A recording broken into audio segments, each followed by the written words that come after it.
à cette célébration, le Seigneur est plein de tendresse et de miséricorde. Il est celui qui pardonne et est toujours prêt à recommencer avec nous.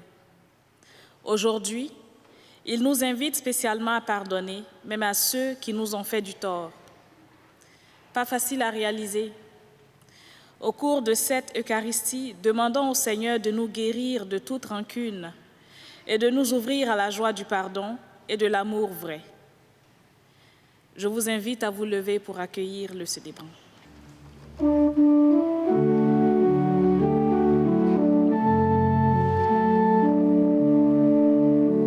Pour que l'amour règne sur la terre, il faut d'abord qu'il règne en nos cœurs. Ô Dieu d'amour, donne ta lumière à ceux qui cherchent à créer le bonheur.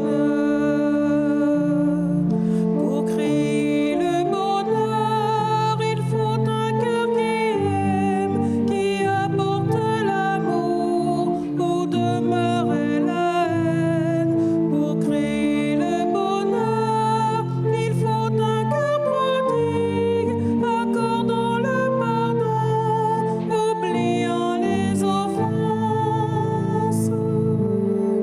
Pour que l'amour règne sur la terre, il faut d'abord qu'il règne en nos cœurs. Ô Dieu d'amour, donne ta lumière à ceux qui cherchent à créer le bonheur.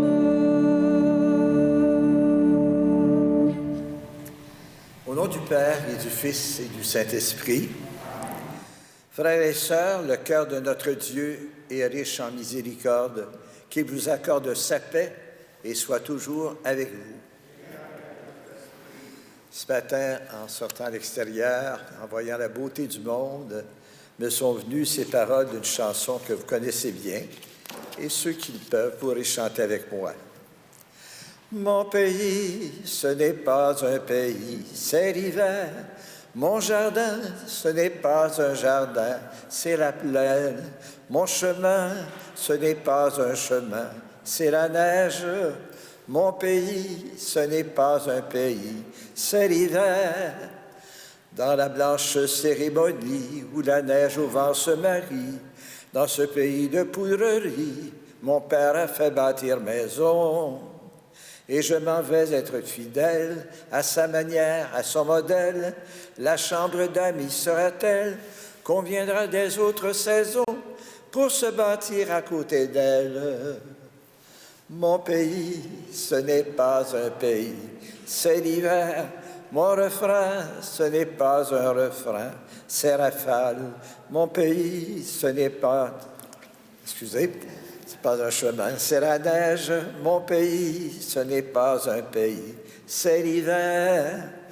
De ce grand pays solitaire, je crie avant que de me taire à tous les hommes de la terre. Ma maison, c'est votre maison. Entre ces quatre murs de glace, je mets mon temps et mon espace à préparer le feu, la place pour les humains de l'horizon. Et les humains sont de ma race. Mon pays, ce n'est pas un pays, c'est l'hiver.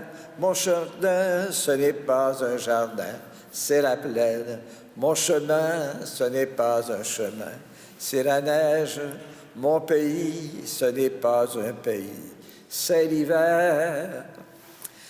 Alors goûtez ce pays extraordinaire où nous vivons et où il y a de la place pour tout le monde.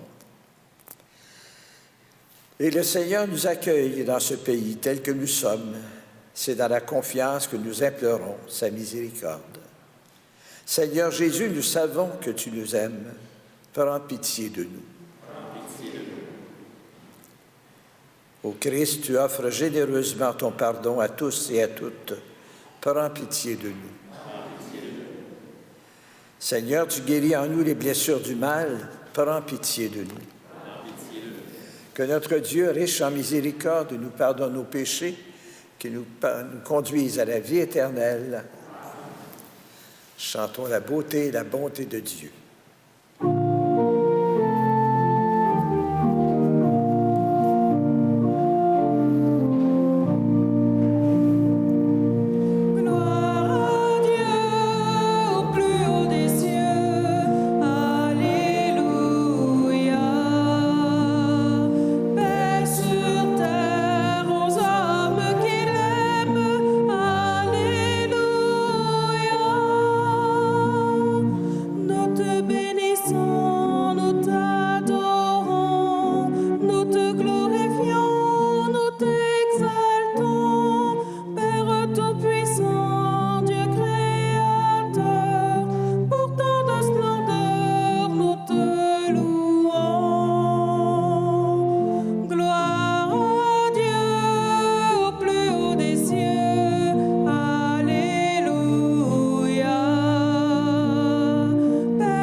Prions.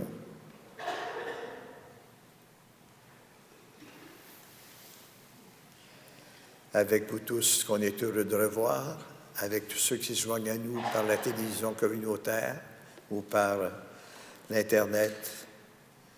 Dieu Père Tout-Puissant, nous t'en prions, accorde-nous de conformer à ta volonté nos paroles et nos actes dans une inlassable recherche des biens spirituels.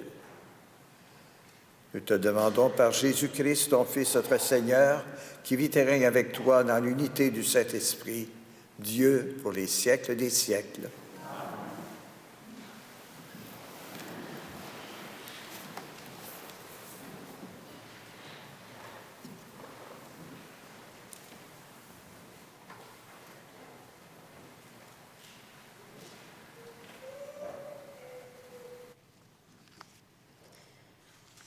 Les lectures d'aujourd'hui nous rappellent que Dieu est notre Père, un Père plein d'amour, toujours prêt à pardonner. Il nous demande de pardonner comme lui, d'aimer comme lui et à ouvrir nos cœurs aux autres comme lui. Écoutons la parole de Dieu. Du premier livre de Samuel. En ces jours-là, Saül se mit en route. Il descendit vers le désert de Ziph avec 3000 hommes, l'élite d'Israël, pour y traquer David. David et Abishai arrivèrent de nuit près de la troupe. Or, Saül était couché, endormi, au milieu du camp, sa lance plantée en terre près de sa tête. Abner et ses hommes étaient couchés autour de lui. Alors Abishai dit à David, « Aujourd'hui, Dieu a livré ton ennemi entre tes mains. Laisse-moi donc le clouer à terre avec sa propre lance d'un seul coup, et je n'aurai pas à m'y répandre à 2 fois. » Mais David dit à Abishai, « Ne le tue pas. Qui pourrait demeurer impuni après avoir porté la main sur celui qui a reçu l'onction du Seigneur. David prit la lance et la gourde d'eau qui était près de la tête de Saül, et ils s'en allèrent. Personne ne vit rien, personne ne le sut, personne ne s'éveilla. Ils dormaient tous, car le Seigneur avait fait tomber sur eux un sommeil mystérieux. David passa sur l'autre versant de la montagne et s'arrêta sur le sommet, au loin à bonne distance. Il appela Saül et lui cria : « Voici la lance du roi. Qu'un jeune garçon traverse et vienne la prendre. Le Seigneur rendra à chacun selon sa justice et sa fidélité. Aujourd'hui, le Seigneur t'avait livré entre mes mains, mais je n'ai pas voulu porter la main sur le Messie du Seigneur. » Parole du Seigneur.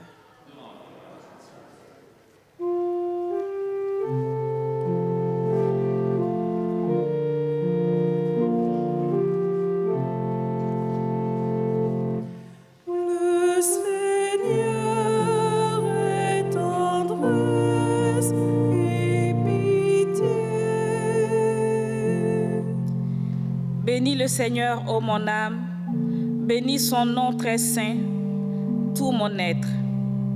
Bénis le Seigneur, ô mon âme, n'oublie aucun de ses bienfaits. Le Seigneur est tendresse et pitié. Car il pardonne toutes tes offenses et te guérit de toute maladie. Il réclame ta vie à la tombe et te couronne d'amour et de tendresse. Le Seigneur est tendresse et pitié. Le Seigneur est tendresse et pitié, lent à la colère et plein d'amour. Il n'agit pas envers nous selon nos fautes, ne nous rend pas selon nos offenses. Le Seigneur est tendresse et pitié. Aussi loin qu'est l'Orient de l'Occident, il met loin de nous nos péchés, comme la tendresse du Père pour ses fils, la tendresse du Seigneur pour qui le craint. Le Seigneur est tendresse et pitié.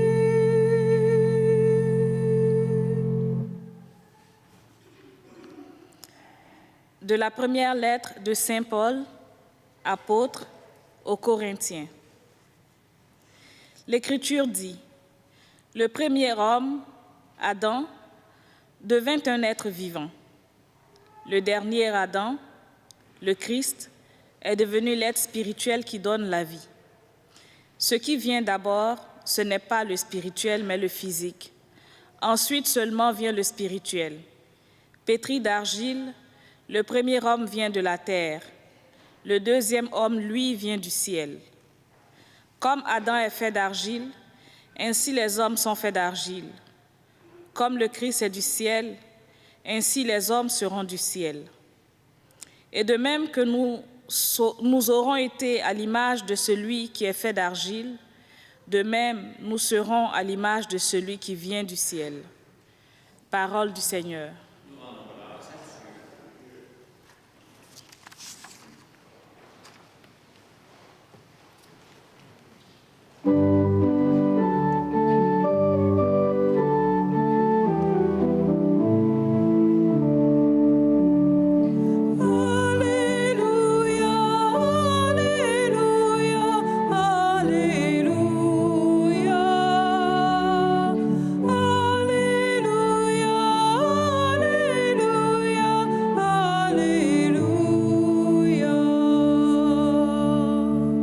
Je vous donne un commandement nouveau, dit le Seigneur.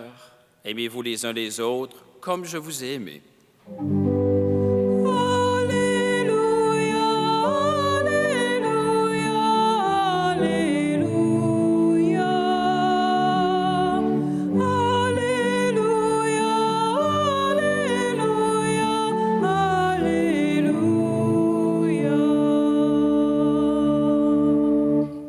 Le Seigneur soit avec vous. Évangile de Jésus-Christ selon saint Luc. Gloire à toi, Seigneur. En ce temps-là, Jésus déclarait à ses disciples, « Je vous le dis, à vous qui m'écoutez, aimez vos ennemis, faites du bien à ceux qui vous haïssent, souhaitez du bien à ceux qui vous maudissent, priez pour ceux qui vous calomnient. À celui qui te frappe une joue, présente l'autre joue. À celui qui te prend ton manteau, ne refuse pas ta tunique. Donne à quiconque te demande, et à qui prend ton bien, ne le réclame pas. Ce que vous voulez que les autres fassent pour vous, faites-le aussi pour eux.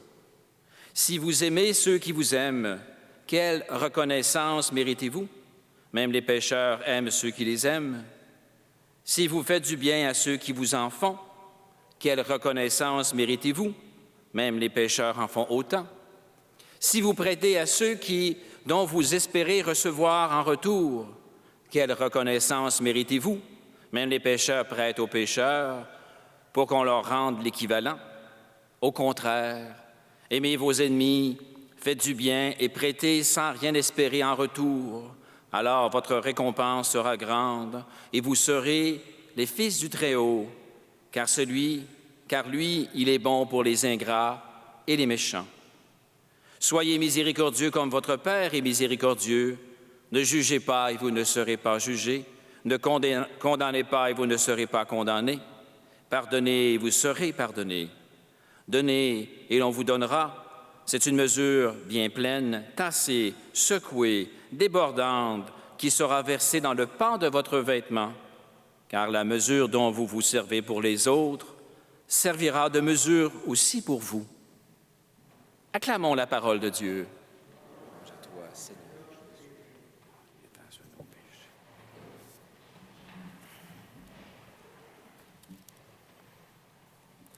Avez-vous regardé les Jeux olympiques? Moi aussi. À ce sujet, j'ai une question. Comment un athlète devient un athlète olympique? En travaillant. Réponse simple, en participant à une épreuve, à une compétition olympique. Dès qu'un athlète participe à son épreuve olympique, peu importe son résultat final, il ou elle devient un athlète olympique. Beaucoup d'athlètes s'entraînent des années afin de participer aux Olympiques et quand ils ou elles y parviennent, elles parlent des efforts et des sacrifices, comme vous avez dit, qu'elles ont fait pour y arriver.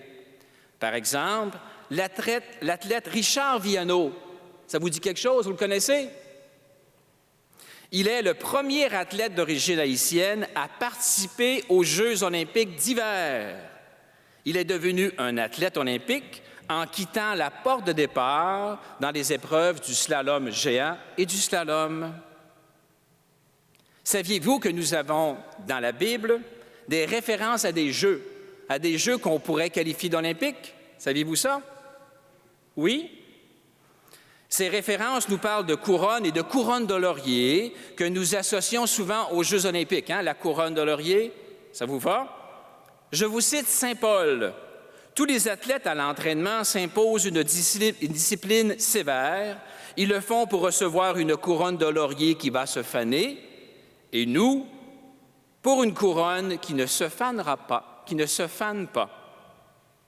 En lien avec l'Évangile d'aujourd'hui et cette couronne dont parle Saint Paul, j'ai une question. Comment devenons-nous un chrétien olympique? Chrétien olympique. Premièrement, nous devenons chrétiens par notre baptême. Notre baptême transforme en nous l'Adam des origines, si on veut. Saint Paul nous dit, comme Adam est fait d'argile, ainsi les hommes sont faits d'argile. Comme le Christ est du ciel, ainsi les hommes seront du ciel. Par le baptême, nous sommes une création nouvelle. Dans le Christ, nous avons revêtu le Christ. Le baptême nous fait passer de l'état de pécheur à celui de pécheur pardonné. Et si nous aspirons aux cieux, à être fils et filles du Très-Haut, nos Jeux olympiques, nous espérons passer de l'état de chrétien à celui de chrétien olympique. Un chrétien, c'est comme un athlète qui aspire à devenir un athlète olympique. Le chrétien olympique chemine afin de recevoir la couronne qui ne se fane pas. Vous me suivez? Ça va? Dans l'Évangile d'aujourd'hui, Jésus nous donne plusieurs consignes ou conseils afin d'y parvenir.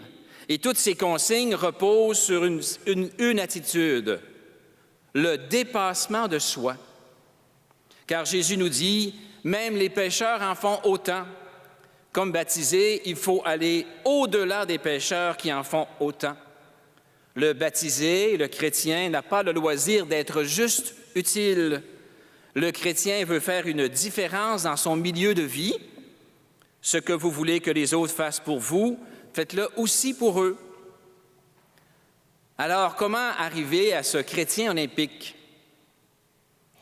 Par un entraînement physique et spirituel, comme le font les athlètes qui aspirent aux Jeux olympiques. On se parle d'entraînement? Ça vous va?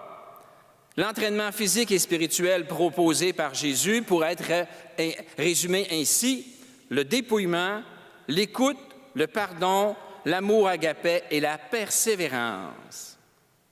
Premier entraînement, le dépouillement. Donne à quiconque te demande. Le dépouillement demande du temps et de la réflexion. En ce qui concerne le matériel, une amie religieuse m'a donné ce conseil.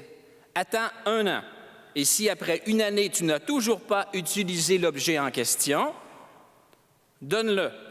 Et cela même s'il est encore neuf et dans sa boîte d'origine. Pas facile à faire, ça, hein? Avec le temps, nous pouvons faire ceci. À celui qui te prend ton manteau, ne refuse pas ta tunique. Pour ce qui est du matériel spirituel, les personnes malades ou vivant dans les CHSLD m'ont appris que lorsque le corps se dépouille de ses forces physiques, c'est la force spirituelle qui jaillit. Elle jaillit souvent dans la prière et l'humilité. Ça aussi, c'est pas facile. Deuxième entraînement, l'écoute. Ne jugez pas et vous ne serez pas jugés. Écouter l'autre se dire nous permet d'entrer en relation avec lui. Jésus nous dit dans l'Évangile, « Je vous le dis à vous qui m'écoutez. » Cet autre, c'est parfois Jésus, et je connais qu'une seule manière d'écouter, probablement parce que je suis marié. C'est de faire silence. Faire silence. Apprendre à faire silence est un exercice physique. Physiquement, nous devons nous efforcer et nous convaincre de nous taire. Dans la publicité de Belle cause pour la cause, tout ce qui était dit dans cette publicité, c'était « Je t'écoute ». Spirituellement, notre écoute nous se transformera en compassion. Ne condamnez pas et vous ne serez pas condamnés. Pour un chrétien, vivre le silence de l'écoute, c'est un commandement. Et je dirais que le silence est l'une des grandes qualités des accompagnateurs et accompagnatrices. Troisième entraînement, le pardon. Pardonnez, vous serez pardonnés. Le pardon, c'est un exercice physique avant qu'il soit spirituel. Le pardon demande un choix, une décision. Le pardon peut venir en nous d'une manière spontanée, ce qui est une grâce, mais le pardon peut aussi se faire attendre et nous faire perdre la paix. Car nous le savons, le pardon ne nous rend pas amnésiques. L'exercice spirituel du pardon, c'est ceci. Soyez miséricordieux comme votre Père est miséricordieux. La miséricorde qui accompagne une démarche de pardon apporte une paix profonde dans notre âme et dans nos souvenirs douloureux. Quatrième entraînement, l'amour agapé. Aimez vos ennemis, faites du bien à ceux qui vous haïssent. Physiquement, l'amour agapé se résume en ces mots. Priez pour ceux qui vous calomnient, souhaitez du bien à ceux qui vous maudissent. Prendre le temps de s'arrêter, de nommer l'autre dans notre prière et d'espérer pour elle et pour lui. L'amour agapé est profondément spirituel quand il s'associe au mystère de la croix. Ce mystère de la croix, ce n'est pas la souffrance, mais notre espérance en la résurrection. Car porter sa croix que pour la croix, ce n'est pas très utile. tout comme il n'est pas très utile de présenter l'autre joue si cela n'est pas associé au mystère de la croix et de la résurrection. Finalement, un dernier entraînement, la persévérance. Un paroissien me demandait « Comment être sûr que j'aurai cette vie éternelle, nos Jeux olympiques dans lesquels nous croyons? » Comment être sûr? Je ne sais pas. Par contre, je sais que la persévérance ne nous décevra pas. Elle est un pilier d'entraînement physique et spirituel qui nous conduira à nos Jeux olympiques des cieux. Vous savez, à cause des conditions météorologiques, l'athlète olympique Richard Viano n'a pas terminé son épreuve olympique. Il a chuté. Comme plus d'un tiers des athlètes n'ont pas terminé cette épreuve, mais l'athlète olympique Richard Viano a persévéré. Nous vivons tous des chutes dans nos entraînements physiques et spirituels. Ces chutes sont des occasions de persévérer et de dépassement pour l'épreuve finale qui sera nos Jeux olympiques. Et comme Jésus disait à l'homme riche qui demandait la même question que ce paroissien, Jésus a répondu à l'homme riche, « Une seule chose te manque, va et vends ce que tu as et donne-le aux pauvres. Alors tu auras un trésor au ciel, puis viens et suis-moi. Puis viens et suis-moi. » Comme entraînement, c'est pas trop dur, c'est exigeant, mais c'est un cheminement d'une vie, vous savez. C'est un cheminement d'une vie. Je vous souhaite un bon entraînement. Amen.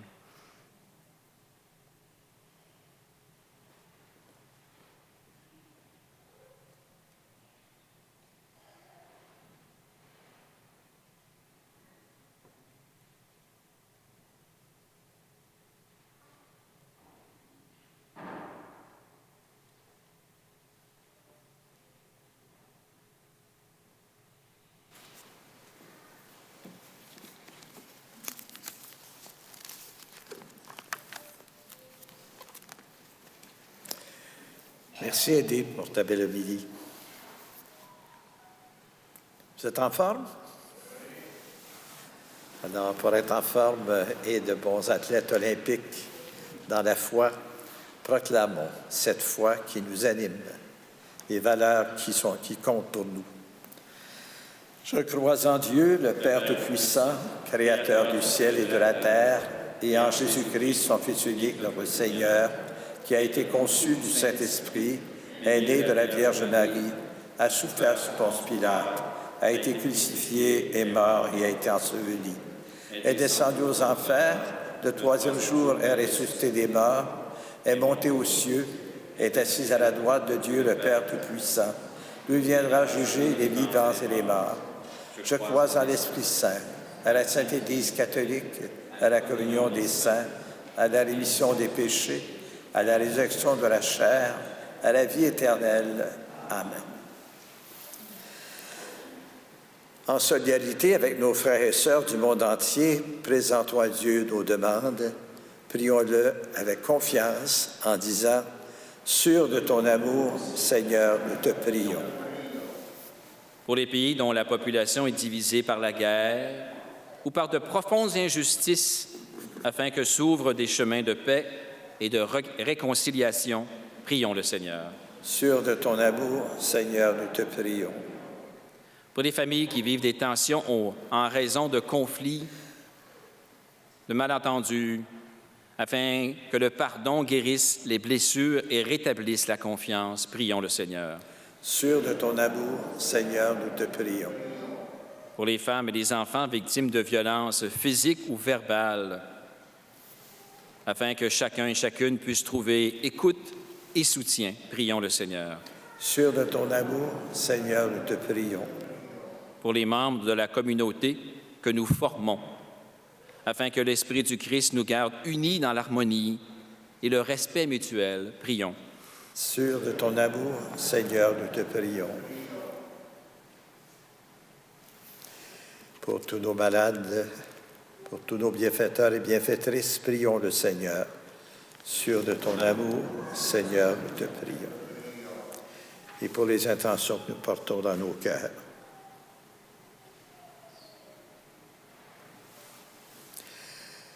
Seigneur, tu es le Dieu proche de nous. Tu vois nos besoins et tu entends nos prières. Vois notre confiance et réponds aux appels de ton peuple. Nous te le demandons par le Christ, notre Seigneur. Amen.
De l'âme de Léopold Denis par ses enfants, pour André Terrien par Hollande Roson, pour José Arruda, dont c'est le 5e anniversaire de décès, par sa fille Suzanne, pour Françoise Bernard par Michel Fecteau, pour les parents défunts d'Édouard Jacques Laurent. C'est aussi une belle action de grâce pour la famille Haï par une paroissienne. Nous rendons grâce aussi à la Sainte Vierge pour faveur obtenue par une paroissienne. Nous portons également dans notre prière 2 personnes tout récemment décédées. M. Jean-Roch Goupil, 86 ans, veuve de Mme Jacqueline Lefebvre et conjoint de Mme Monique Hogg, et dont les funérailles seront célébrées le 5 mars à 14 h à l'Église Sainte-Trinité, ainsi que M. Yvan Besner, 82 ans, veuve de Mme Jeannette de Champlain, et conjoint de Mme Denise Dufour, et dont les funérailles sont célébrées le 25 février, j'imagine c'est samedi prochain, à 11 h à l'église Saint-Michel. Et c'est aujourd'hui la fête, alors en action de grâce pour le jeune abbé Gérald Sarrault, qui vient nous rendre service ici et à Cascade. Prions ensemble au moment d'offrir le sacrifice de toute l'Église.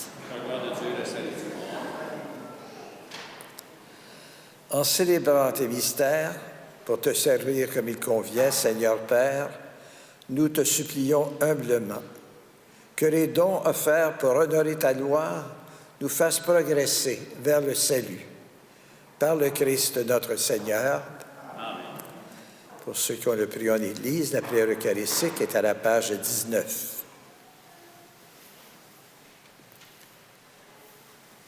Le Seigneur soit avec vous. Et avec votre esprit. Élevons notre cœur. Retournons vers le Seigneur. Rendons grâce au Seigneur notre Dieu. Cela est juste et bon. Dieu notre Père, tu nous as réunis ce matin et nous sommes devant toi pour te fêter, pour t'acclamer et te dire l'émerveillement de nos cœurs. Sois loué pour ce qui est beau dans le monde et pour la joie que tu mets en nous. Sois loué pour la lumière du jour, le soleil, la neige, et pour ta parole qui nous éclaire. Sois loué pour la terre et les gens qui l'habitent.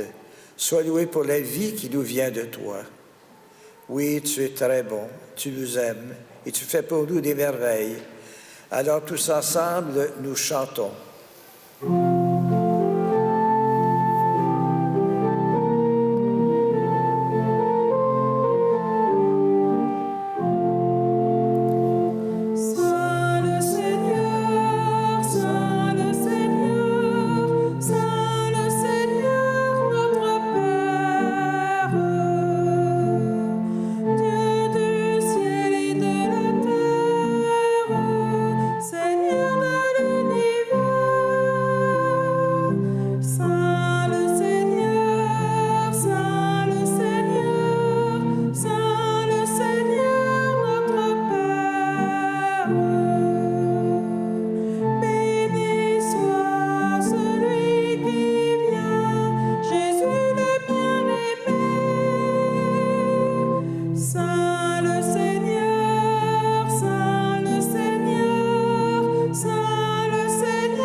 Toi, Dieu notre Père, tu penses toujours aux humains. Tu ne veux pas être loin de nous. Tu as envoyé parmi nous Jésus, ton Fils bien-aimé. Il est venu nous sauver. Il a guéri les malades. Il a pardonné aux pécheurs. À tous, il a montré ton amour. Il a accueilli et béni les enfants. Nous ne sommes pas seuls pour te fêter, Seigneur Père, aujourd'hui. Partout sur la terre, ton peuple te rend gloire. Nous te prions avec l'Église entière, avec notre Pape François et notre évêque Noël Simard, avec nos prêtres, nos diacres, nos agents pastorales. Dans le ciel, la Vierge Marie, Saint Joseph, son époux, Saint Michel Archange, les apôtres, Mère Marianne et tous les saints te bénissent. Avec eux, avec les anges, nous t'adorons. Père très saint, nous voudrions te montrer notre reconnaissance. Nous avons apporté ce pain et ce vin, que par la puissance de ton esprit, ils deviennent pour nous le corps et le sang de Jésus ressuscité. Alors nous pourrons t'offrir ce qui vient de toi. Un soir, en effet, juste avant sa mort, Jésus mangeait avec ses disciples. Il a pris du pain sur la table, puis dans sa prière, il t'a béni, puis il a partagé le pain en disant à ses amis, « Prenez et mangez-en tous. Ceci est mon corps, livré pour vous. »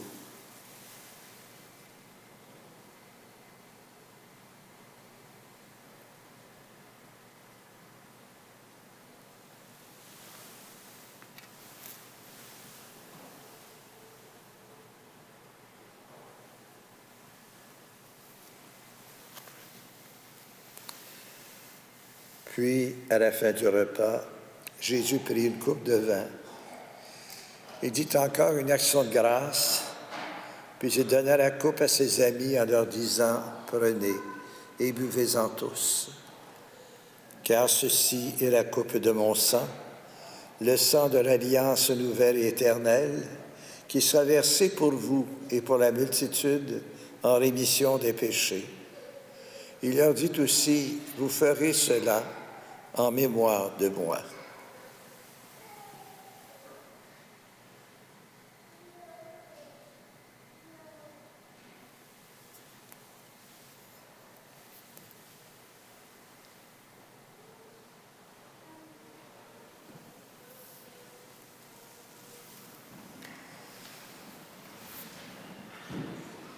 Ce que Jésus nous a dit de faire, nous le faisons dans cette Eucharistie. En proclamant sa mort et sa résurrection, nous te présentons le pain de la vie et la coupe du salut. Il nous conduit vers toi, notre Père. Nous t'en prions, accueille-nous avec lui. Christ est mort pour nous, Christ est ressuscité. Nous t'attendons, Seigneur Jésus.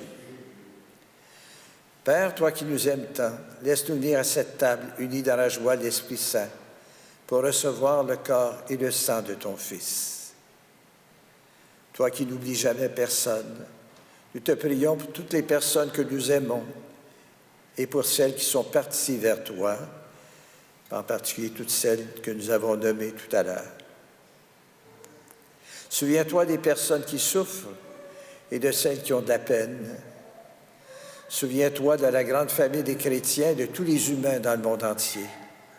Nous te prions aussi pour nous et nous prions les uns pour les autres. Devant ce que tu fais par ton Fils de notre Père, nous sommes émerveillés et nous voulons te redire encore, par lui, avec lui et en lui. À toi, Dieu le Père Tout-Puissant, dans l'unité du Saint-Esprit, tout honneur et toute gloire pour les siècles des siècles. Amen.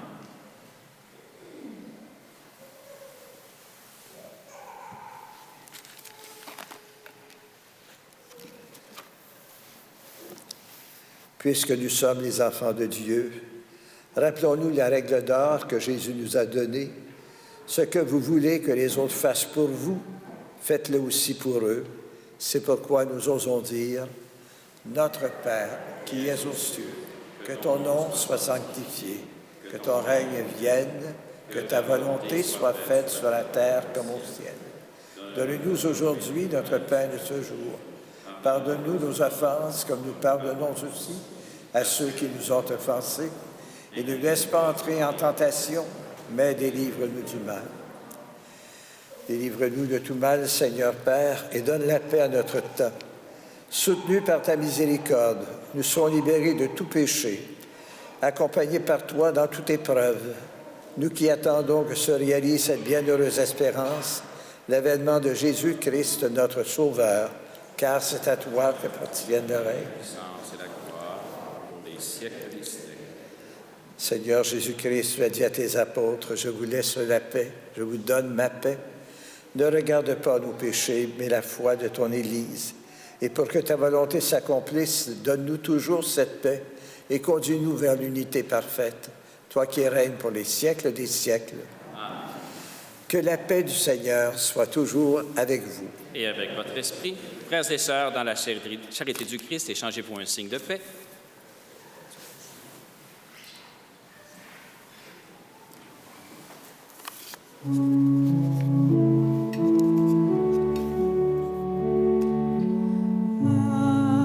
Agneau de Dieu, qui enlève les péchés du monde, prends pitié de nous.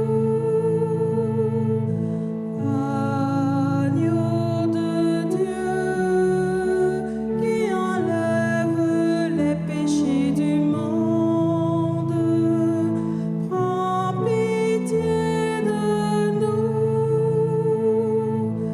Agneau de Dieu, qui enlève les péchés du monde, donne-nous la paix.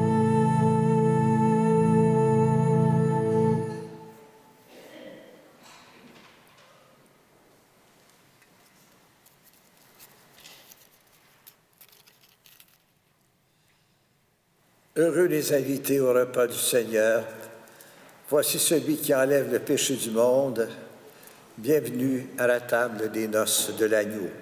Seigneur, je ne suis pas digne de te recevoir, mais dis seulement une parole et je serai guéri.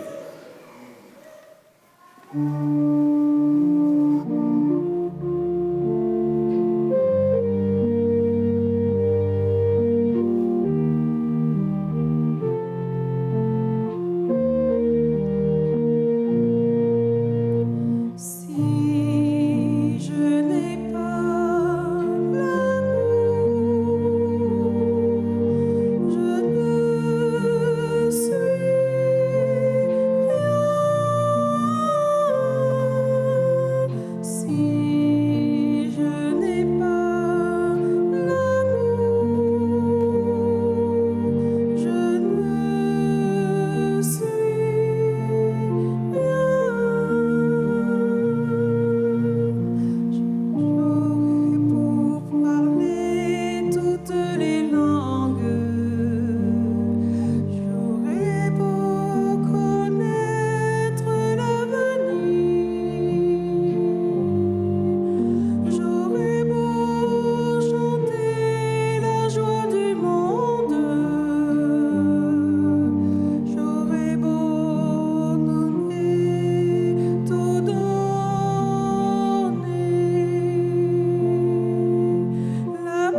Cette prière nous met en communion avec ceux qui ne peuvent pas communier au corps du Christ aujourd'hui, mais qui nous sont unis à nous par la télévision. Mon Jésus, je crois à votre présence dans le très saint sacrement. Je vous aime plus que toute chose et je désire que vous veniez dans mon âme. Je ne puis maintenant vous recevoir sacramentellement dans mon cœur. Venez-y au moins spirituellement. Je vous embrasse comme si vous étiez déjà venu et je m'unis à vous tout entier. Ne permettez pas que j'aie jamais le malheur de me séparer de vous. Amen. Quelques annonces. J'ai 2 bonnes nouvelles et une moins bonne. On commence par les bonnes. Fin du passeport vaccinal à partir de demain. Hein? C'est une bonne nouvelle. À partir de lundi, il n'y a plus de passeport vaccinal. Alors, pour dimanche prochain, vous n'avez pas besoin d'apporter votre passeport vaccinal. C'est terminé pour cette mesure. C'est une bonne nouvelle. Deuxième bonne nouvelle, le premier dimanche du carême, le dimanche 6 mars, à midi, nous allons faire une courte célébration du sacrement de l'onction des malades. Toutes personnes malades, jeunes ou âgées, sont invitées. Vous pouvez assister à la messe de 11 heures à Sainte-Trinité. La célébration aura lieu à Très Sainte-Trinité. Vous pouvez assister à la messe de 11 heures et vivre le sacrement par la suite, ou venir simplement à midi pour recevoir le sacrement de l'onction des malades. Ça vous va? C'était les bonnes nouvelles. L'autre nouvelle, c'est le Père Claude, René Claude, qui m'a demandé de vous la dire. Mercredi dernier, nous avons une réunion, on appelle ça une réunion d'urgence, ici à Saint-Michel. Nous annonçons que le supérieur général des Pères Carmes de Madagascar demande à tous ces Pères Carmes, dans le monde entier, incluant le diocèse de Valleyfield, à revenir à Madagascar. Ça veut dire qu'à partir du 1er juillet, dans 4 mois, le Père Claude, René Claude, le Père Jean-Olivier et le Père Joachim. Alors, le Père René Claude, c'est ici. Le Père Olivier, Jean-Olivier, c'est à Sainte-Rose de Lima et Notre-Dame de Lorette, Sainte-Jeanne de Chantal. Le Père Joachim est à Notre-Dame-des-Champs. Les lieux de culte Sainte-Clète, Sainte-Justine, Sainte-Martine, Saint-Polycarpe, Saint-Télésphore. À partir du 1er juillet, ces 3 prêtres qui nous servaient très bien quittent la région. Vous comprenez ce que ça veut dire? Que dans le secteur ici, on a un seul prêtre nommé à une paroisse. Le connaissez-vous? C'est l'abbé Richard Wallot. Nous avons 2 autres prêtres de service. Et si on inclut Sainte-Notre-Dame-des-Champs, il n'y avait que le Père Joachim. Il y a peut-être d'autres prêtres de service que je ne connais pas, peut-être que tu connais davantage. Alors, vous voyez qu'à partir du 1er juillet, ça risque d'être compliqué. Premièrement, il faut prier pour l'évêque. Il faut qu'il se trouve un discernement. On n'a pas de prêtre pour venir nous aider. Prier pour les Pères Claude, les Pères Carmes, parce que, évidemment, ils vivent une tristesse à quitter le ministère. Ici, ils font par obéissance à vos pères supérieurs. Il faut prier pour notre propre communauté, parce qu'à partir du 1er juillet, ça risque d'être un peu compliqué pour ton horaire. On ne peut pas demander à l'abbé Richard Wallot de faire toutes les messes, tous les sacrements, tous les funérailles, à moins que tu rajeunisses de 20 ans d'un coup sec. Je vais avoir 80 ans dans 3 mois. Dans 3 mois. Et le père, les pères de service, on a vu, c'est 77 ans que le père Gérald Sarrault a aujourd'hui, je pense que c'est ça. Laurier Farmer est un petit jeune de 82 ans. 82 ans. Il va y avoir des ajustements à faire. Je ne les connais pas. On va en discuter. Évidemment, c'est une nouvelle qui est triste parce que le Père René Claude nous servait bien, mais on est en collaboration avec l'abbé Richard Wallot et les autres prêtres de service. On va voir qu'est-ce qu'on va faire plus tard. On reste dans l'espérance? Oui? C'est l'essentiel. C'est l'essentiel. Alors, si vous avez un exercice physique et spirituel à faire dans la prière pour notre évêque et notre communauté, as-tu autre chose à ajouter, Richard? Oui, simplement pour dire que, justement, on a besoin d'espérance. Le pape François a annoncé pour 2025, c'est-à-dire dans 3 ans, une année sainte à Rome et dans toute l'Église, pour favoriser, selon ses mots, la recomposition d'un climat d'espérance et de confiance dans l'Église et dans le monde. Et le thème sera justement « Pèlerin d'espérance ».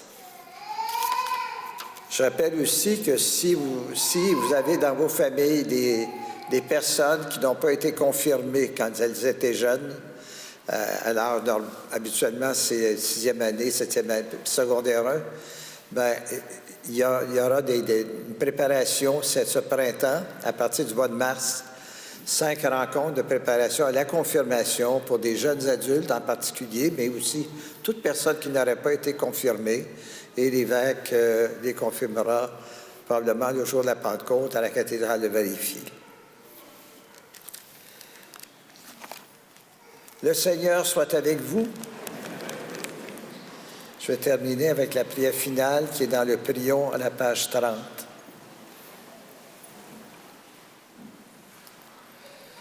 Dieu d'amour, ce que ton Fils nous demande aujourd'hui est difficile. Aller jusqu'à aimer nos ennemis. Tu le sais, nous ne pourrons y parvenir qu'avec la force que tu nous donnes, cette force que nous venons de puiser dans l'écoute de ta parole et dans le partage de ton pain.